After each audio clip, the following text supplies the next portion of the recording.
In this lecture, we're going to be talking about the breakdown and countdown when it comes to procrastination. Now, of course, when you read these titles, it's very similar to the lecture where we talked about introspection and inspection.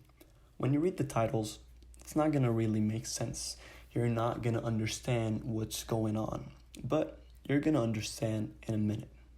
No matter what type of procrastinators you are, part of the reason why we procrastinate is because subconsciously we find the work too overwhelming for us. Now, overwhelmed procrastinators are going to find it even more overwhelming, but overall, each and every person that procrastinates usually would find the tasks as overwhelming. So, what do we do?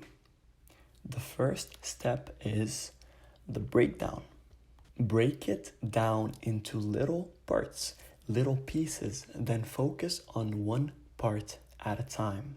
It's more likely that you're going to procrastinate on a task that would take you 3 hours to finish it, but you're less likely to procrastinate on a task that would take you 25 minutes to finish it. So instead of thinking that I have to sit down for 3 hours to finish the task, you can think about it in a different way, saying, I'm going to spend half an hour working on this task, then I'm going to take a break. Then I'm going to spend another half an hour working on the task, then I'm going to take a break. And at the end of the day, half an hour after half an hour, they're going to tally up to 3 hours, and you're going to finish the work without procrastinating, and in the same time, you took breaks and you're good to go. So for example, if you have a 12-page essay that you need to submit, and you think about it in a way that you need to sit down and write 12 pages, it is very overwhelming and you're going to most likely procrastinate. But if you say, I'm going to write 1 page every 3 to 4 hours, then it's much, much easier. Having to write 1 page compared to having to write 12 pages is very different. When you break it down, it becomes easier. You can't eat an entire burger with 1 bite. You need to take 1 bite after the other to finish it. Now, of course, if you get a small burger and you have a big mouth, you can probably finish it with 1 bite. But generally speaking, you need to break it down into little parts so you can be able to digest it more easily. And of course, when we talk about procrastination, you want to be able to go through the process more smoothly with the tasks to avoid procrastinating. And now we move to the countdown.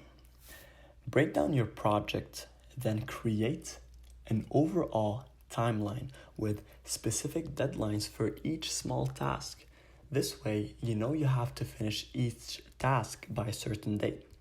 So as we said before, when you say I'm going to write 1 page of the essay every 3 to 4 hours, you are setting a timeline, but it's not very specific.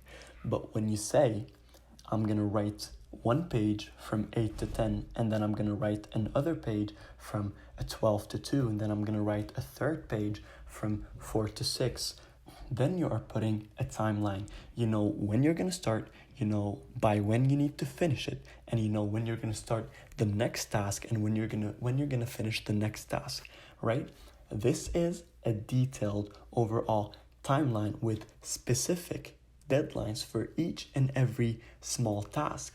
And this way, you're not only making it easier for you to avoid procrastination, but every single time you finish a task, you're going to feel so good that it's going to inspire you to move into the next task to finish the entire big task that you broke down into different pieces.